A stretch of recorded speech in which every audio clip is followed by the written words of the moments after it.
Hey guys, welcome back to the compound and to the first Dino Trackers repaint here on the channel. I'll be kicking off this line by taking on the new Dino Trackers Search and Smash set. So this is not a bad bundle. You get a new vehicle, a dinosaur, a human, and 2 accessories for like 30 bucks. This truck is really cool and it has a fun dino damage feature, and I'm always happy when I can add a new vehicle to the compound garage. Also making a debut in this set is an all-new human figure, and it's nice to finally get something other than the dad bod mercenary that keeps showing up every now and then. Now, I like to swap out and add better accessories to these generic Patel soldiers by adding Marauders Task Force accessories and heads. So just a simple head swap and some extra accessories can kick these basic figures up a notch and give them a little more character. And since they don't have wrist articulation, they have a difficulty holding their weapons naturally, so I like to add wrist articulation to these guys when I can, so he's not just standing there looking all stiff and everything. So I have a spare set of Hammond Collection hands to use for this, and it's just a simple chop with a knife, drill a peg hole with a little pin vise, and then pop the new hands in, and now he can actually hold his weapons naturally, and it just gives him some more posing options. And speaking of weapons, the rifle he comes with is kind of lame, so I'm going to swap it out with something that looks a little more realistic. And with just a few MGR parts, this ACU trooper is done and looking sharp, and now we'll move on to the Raptor. So I'm not sure what's going on with this guy. It's like they ran out of paint and were just like, whatever, send it out, because he is super bare bones in the paint department.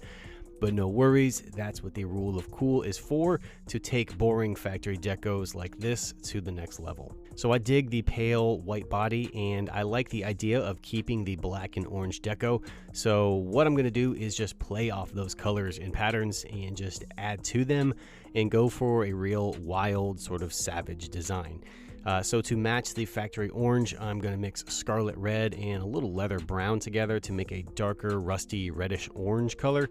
And what I'm envisioning is the tail and half of the legs being that solid reddish orange, to kind of play off what they did on the arms and the lower jaw. As for the black patterns, there isn't a whole lot to work with, so we get to be really creative here. We have a blank canvas to work on. The vibe I'm getting from this Atrociraptor is that it's some kind of wild stray living out in the desert or something. So I'm thinking that a savage sort of tiger stripe pattern would look kind of cool on it. Sort of like a two-tone design, like an orange tiger mixed with a white tiger or something. I don't know. We're just going to be crazy and make something up and just use the rule of cool on this. So I'll start by adding bands around the tail, and since I left that midsection that blank white plastic, that's where I'm going to separate the two colors by continuing the black stripes all along the body and carrying them under, playing off that factory deco design and working with the black stripes in and around the orange, and then leaving some of that white skin showing as sort of a border around the black stripes. And then it'll be the same sort of thing up on the face. I'll just carry that black down and add some cool looking stripes running down the sides of the head, and then continue it down the neck to tie it all together and finish it off. And the last thing to do on this guy is to paint the claws. For that, I'm just going to go with some bone white, and then I'll give them a light wash with some burnt umber to dirty them up a little bit. And that's pretty much it for this guy. Just a little rule of cool can make a big difference on a figure, especially when the factory deco is kind of lackluster. So the last thing to customize is the tracking gear. This is just molded in a solid gray plastic, but with a simple black wash and a metallic dry brushing. It'll make all the details pop, and then I'll finish it off by painting the straps with some leather brown just to give the entire harness some character. So after throwing down some rule of cool, this bad boy is ready to roll out and cause some mayhem in the desert. So I hope you guys enjoyed this video and it has inspired you in some way, shape, or form. If you give this one a shot or you come up with your own design and deco, remember to tag me over on Instagram at the Jurassic Park Compound, because I'd love to see what you guys can come up with.